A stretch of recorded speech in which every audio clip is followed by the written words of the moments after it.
Eu analiso depois meu shift e me dou uma nota. Ah, eu tive 10% de percepção. Eu tive 20%. O que é 10%? Eu deixava as coisas fluírem, mas eu sabia que aquilo era uma coisa diferente de um sonho, porque fazia mais sentido. Tinha uma história de princípio, meio e fim. Aí eu digo, eu estou com 10%. Como é que eu vou saber isso? Depois que acabou, eu paro, acordo e eu me lembro e eu sinto uma certa solidez na história. Aquilo foi um shifting, não é? Ou uma projeção, ou um trabalho de cura espiritual com 10% de percepção consciente, percepção consciente. Ah, mas eu fiz um pouquinho mais intenso e eu senti que eu podia escolher algumas coisas, eu tinha um objetivo e fui lá, mas ainda não sabia que eu estava shiftando direito. Então eu estava com 20% de percepção.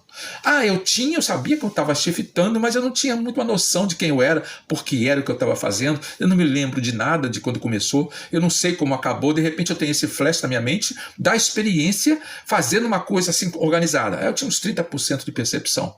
Ah, eu consegui ter uma sensação de que eu passei por um canal, uma porta, passei para o outro lado, eu consegui ver, eu entrei para um lugar, fiz uma coisa, eu sabia o que eu queria fazer, uma boa parte de mim estava consciente de mim mesmo e das coisas ao redor. É como se eu pudesse parar e olhar ao redor e dizer, ah, tem isso aqui que é interessante, vou voltar ao que eu estava fazendo? Ah, aqui tem umas plantinhas lindas, vou voltar ao que eu estava fazendo?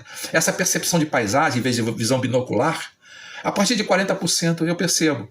Eu paro de pensar que eu estou um antole só vendo o que eu tenho à frente. Aí eu só tenho uns 40%. Ah, 50% de percepção, e que é mais um desafio, você se sente mais lá presente. Você sente que você é uma pessoa de uma outra realidade. Às vezes você não lembra direito quem você é, mas você está lá com uma escolha. Você está até com foco de fazer as coisas. Você tem pensamentos e consegue perceber que os pensamentos na tua cabeça são diferentes do que você está fazendo. Você anda e pensa e continua andando por aquela realidade. Aí já é uns 50% de percepção.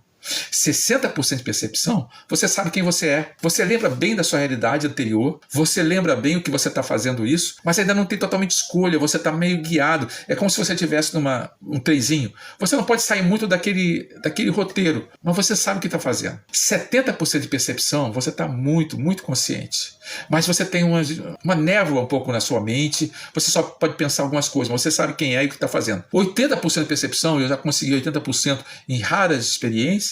É como se eu estivesse aqui, mas está faltando alguma coisa para a plenitude de sentir que eu sou eu exatamente como aqui. Eu não estou aqui, eu sinto algumas sensações, mas meu corpo não está totalmente presente. Eu acredito que em 90% de percepção, você se sente presente lá como aqui. E em 100% de percepção, e aí é pura teoria, você está lá e a sua consciência aqui é quase nada. Mas talvez o ser que ficasse aqui seria uma parte muito pequena, a consciência que está no seu corpo seria muito pequena da que está lá. Alguns mestres falam de você estar assim, você está em total coma, um sono muito profundo e você está lá e fazendo como estivesse aqui. Seria 100% de percepção. Faça se isso for divertido para você. Não disse nem se é importante, nem porque é necessário. Se isso for chato, se isso for bobo para você, não faça. Só faça se for alguma coisa que vai te motivar a fazer mais.